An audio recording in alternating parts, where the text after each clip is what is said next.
Hmm. C'est vrai. Comment on peut laisser son enfant avoir des, des mots d'insolence vis-à-vis de soi?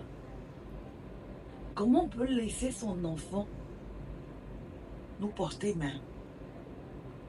Ça fait peine à voir. Je préfère dire ça, ça fait peine à voir parce que si je dis autre chose, ce serait blesser les parents qui vivent cette situation-là. Je suis sûre que ils ont suffisamment de regrets, ils culpabilisent suffisamment pour que je vienne en rajouter en leur tapant très très fort là-dessus.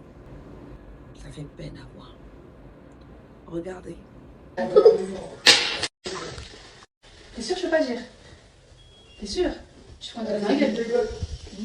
Tu te prends une claque dans la gueule? Tu veux te prendre une claque dans la gueule? Je m'invite. Jamais? Je t'en mets une là, c'est bon. Je t'en mets une là, c'est bon. Bah réponds! C'est pas fini. Oh!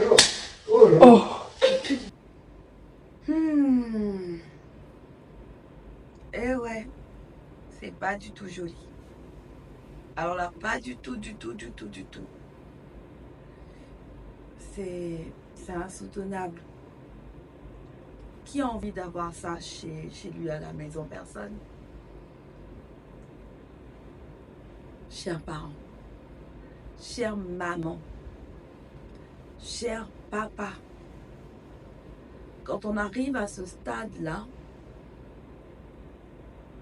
on en souffre. Les enfants souffrent, les parents souffrent. Mais est-ce qu'il faut voir ce schéma-là comme une fatalité? Est-ce que c'est un sort qui leur a été lancé? Non. J'ai envie de dire, c'est la bombe que vous avez fabriquée vous-même qui maintenant vous explose à la main, vous pète au visage. Ça, on peut l'éviter. Oui, on peut l'éviter. Ça n'a pas commencé là. Ça a commencé depuis que cette gamine est née. Ouais. Ça a commencé parce qu'un jour, quand elle était bébé, elle a pris un jouet, elle a balancé le jouet au visage de sa maman et sa maman n'a rien dit. Ça a commencé là. Ça a commencé quand on lui donne son repas, même bébé, et que l'enfant, parce qu'il n'a pas envie de manger, il pousse de la main, attention que je ne casse pas ma tasse, il pousse de la main le repas, il renverse et il se met à hurler. Ça a commencé là. Et la maman, elle n'a pas tapé dessus, elle n'a pas repris l'enfant. Qu'est-ce qu'elle a fait? Oh, il ne veut pas manger ça, on va lui changer son repas. Ça a commencé quand l'enfant il quitte à l'école, il a peut-être faim ou il est de mauvaise humeur de son retour de l'école et il rentre, il dit pas bonjour, il dit bonjour à personne et quand on lui adresse la parole, il dit des insolences. Et la maman, elle n'a rien dit. Quand quelqu'un a voulu réagir, non, touche pas à mon enfant, non, je te permets pas de crier sur mon enfant. Ça a commencé là. Chers parents, aimer son enfant, ce n'est pas lui laisser faire tout et n'importe quoi. Un enfant, ça s'éduque. Un enfant, il prend les couleurs de la maison dans laquelle il atterrit. Souvent, quand les bébés naissent et qu'on doit faire dormir le bébé, on entend souvent dire « Chut, le bébé doit dormir. Chut, pas de bruit. » Vous savez quoi? Un enfant qui naît dans une maison qui est bruyante, laissez la maison être bruyante quand l'enfant arrive de l'hôpital. Oui, parce que ce sont les habitudes de la maison. Et donc l'enfant, il va s'accommoder à ces bruits. Ne faites pas comme si la maison est silencieuse et au début, vous allez faire chut, pas de bruit, mais ça va durer combien de temps? Non. Quand un enfant fait une bêtise, quel que soit son âge, il faut lui dire ça c'est mal. Il faut punir l'enfant quand il le faut. Aborder ce genre de sujet est très délicat parce qu'aujourd'hui, il y a des personnes qui maltraitent leurs enfants. Aborder ce sujet est très délicat parce qu'il y a des personnes qui abusent des enfants. Aborder ce sujet de l'éducation est très délicat parce qu'il y a des parents qui sont dans de l'excès, qui battent leurs enfants comme si c'était des animaux. Aborder ce sujet est délicat. Mais je voudrais qu'en personne adulte, en personne avérée et lucide, on sache faire la part des choses. Donner une bonne éducation à son enfant. Savoir dire non à son enfant. Savoir reprendre son enfant quand l'enfant fait des bêtises. Savoir lui infliger des punitions quand il le faut. Ce n'est pas de la maltraitance. Ce n'est pas manquer d'amour vis-à-vis de son enfant. C'est lui donner tout simplement une bonne éducation pour éviter de vivre ce qu'on vient de voir dans l'extrait qui est passé. Quand votre enfant manque de respect à la nounou, il y a des enfants qui sont d'une insolence pas possible. Mais cette insolence-là, les enfants ne sont pas nés avec. Dès les premiers mots d'insolence, les parents n'ont pas réagi.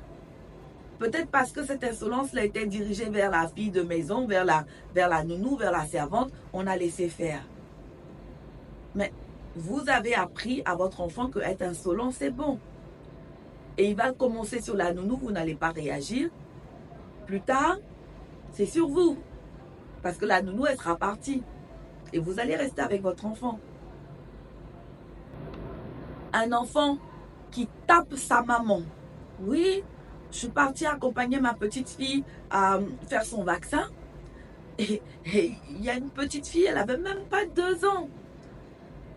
Elle n'arrêtait pas d'aller dans tous les sens. Et quand sa maman a voulu la recadrer, la petite, elle a giflé sa maman. Alors, je vous assure que là, je ne me suis pas retenue. Ouais.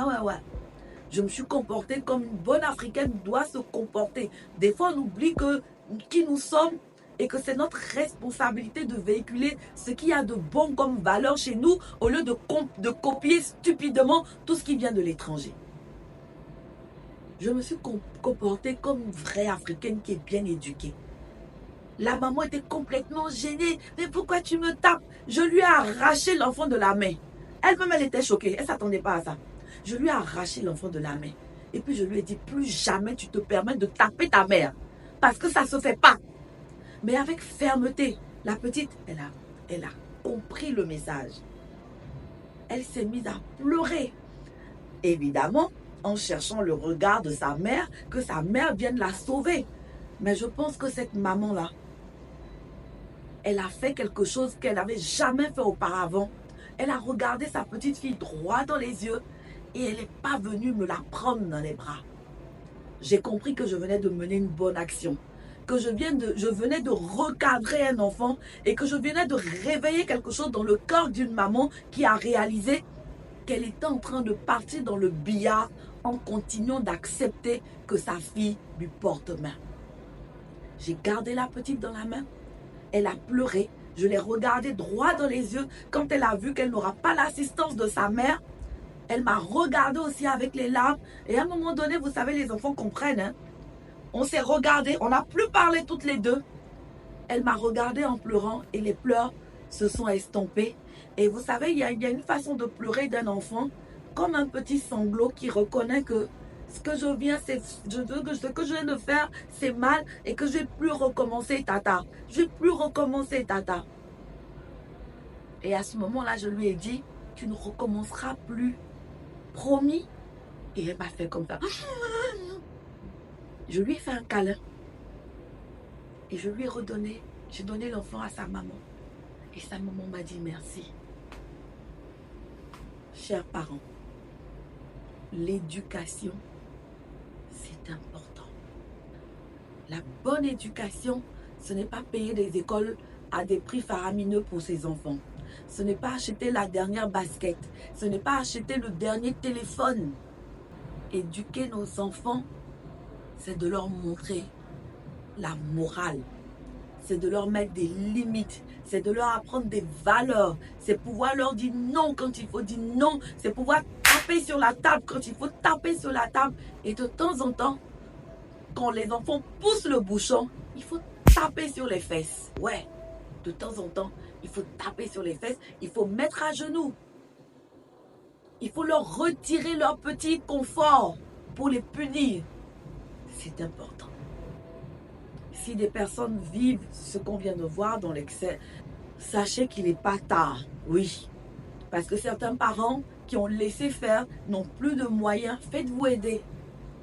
Faites-vous aider par des personnes comme moi, par des professionnels qui vont venir interagir dans votre relation avec vos enfants pour recadrer les choses, pour vous donner les outils de revenir à la normale. Faites-vous aider. Ne laissez pas les choses aller de mal en pire, s'il vous plaît. Faites-vous aider. C'est possible le changement. Faites-vous aider.